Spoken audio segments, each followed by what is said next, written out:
tell you a little story about TJ, who is a boy that works in the grocery store I often go to. He has a mental disability, and this is what happened. "Thank you.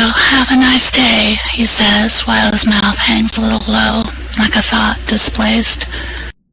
He stands there with an uneasy glare that isn't directed to any object of an inanimate or alive state. His hands are not clenching onto anything but air.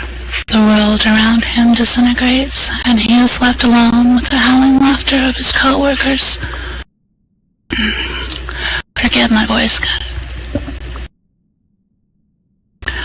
To understand the limitation he is in, to simply speak to him without a deceitful smirk, would be too much for their malevolent kind. My glare silenced them both. I turned back to him to see if the touch of my hand could save him, but he and I are separated by the force too strong to retrieve him from the nefarious life he walks through. Briefly, our gazes touch, but he blinks away suddenly, rapidly. His eyes shift away, attempting to push through the anger, but all he can see is the inequality, how someone could go through a day without being given torture and not appreciate their peace. He is left with a question unanswerable. His love is incomparable.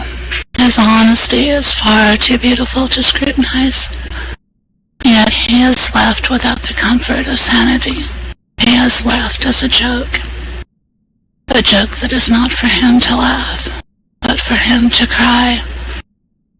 All of his energy is put towards seeking the answer of the question he asks himself every day. How could someone still smile after diminishing his own? Every night while he dreams, the answer unfolds inside him and he smiles. "TJ, what the fuck are you doing?" Two of his co-workers smile with a sneer of teeth. It turns away from my concentration. I'm thinking. What do you have to think about? They find this hilarity and trouble over in their efforts of laughter.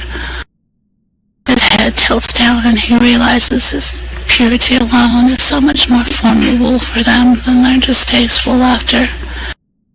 His head rises, his eyes squint in rage. Everything.